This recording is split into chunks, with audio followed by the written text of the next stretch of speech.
Again B5 beam, ఈ beam వచ్చేసరికి 9 inches into 18 inches. అలాగే bottom main reinforcement 316 tor straight, top reinforcement 316 tor straight full. అలాగే ఇక్కడ కూడా క్యాంటిలీవర్ వచ్చింది ఈ బీమ్లో కూడా. ఆ క్యాంటిలీవర్ వచ్చినప్పుడు ఎప్పుడైనా సరే మనం టాప్ రీఎన్ఫోర్స్మెంట్ అనేది కర్టైల్ చేయకుండా యాజ్ ఇట్ ఈస్గా సేమ్ బీమ్లో ఎక్స్టెండ్ చేసుకుంటూ అదే రీఎన్ఫోర్స్మెంట్ని స్ట్రైట్గా తీసుకోవడం మంచిది.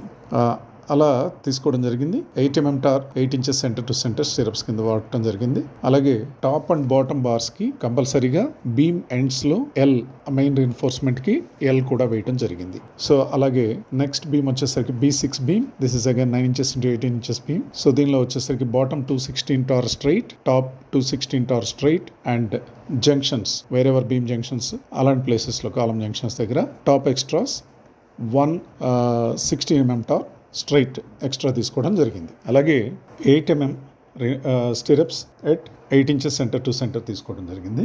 వీటన్నిటికీ వర్కౌట్ చేసినప్పుడు టోటల్గా మనకి 8 mm tor steel 215 bars use చేశాము. అలాగే 12 mm tor steel for concealed beam 5 bars use చేయడం జరిగింది. అలాగే 16 mm టార్ 45 బార్స్ యూస్ చేయడం జరిగింది. తర్వాత binding wire 25 kgs, stair case second flight reinforcement 100 kgs. Total all put together 2050 kgs inclusive of binding wire మనం steel reinforcement కి use చేయడం జరిగింది. అలాగే RCC M25 కాంక్రీట్, మనం రీఎన్ఫోర్స్మెంట్ స్టీల్ యూస్ చేసింది టాటా స్టీల్ యూస్ చేసాము. అలాగే concrete UltraTech M25 grade concrete with rivers sand utilise చేయడం జరిగింది. Exclusive with rivers sand use చేయడం జరిగింది. యూజువల్గా రెడీమిక్స్ కాంక్రీట్ మిక్స్గా యూస్ చేస్తారు, అంటే robo sand and sand, rivers sand ఈ రెండు మిక్స్ చేసి జనరల్గా న్యాచురల్గా వాళ్ళు యూస్ చేస్తూ ఉంటారు అక్కడ రెడీమిక్స్ కాంక్రీట్. మనం స్పెసిఫిక్గా ఇక్కడ క్లయింట్ ఇన్సిస్ట్ చేయడం వల్ల రివర్స్ శాండ్ తోటి కాంక్రీట్ వేయడం జరిగింది. So it is about 20 cubic meters. So మన స్టీల్ కాస్ట్ 1,74,250 రూపీస్. అలాగే reinforced cement concrete cost 1,25,000 rupees. Electrician charges 8,000 rupees.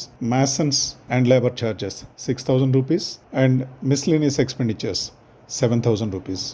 All put together 3,20,250 rupees ఈ యొక్క స్లాబ్ వేయడానికి టోటల్గా మనం స్పెండ్ చేసినటువంటి అమౌంట్. సో ఇది యాక్చువల్గా మనం ప్రపోజ్ చేసినటువంటి బిల్డింగ్ స్లాబ్ ఏరియాతో కనుక మనం కన్వర్షన్ చేసి చూసుకున్నట్లయితే, డివైడ్ చేసుకున్నట్లయితే 100 rupees per square feet cost work out అవడం జరిగింది.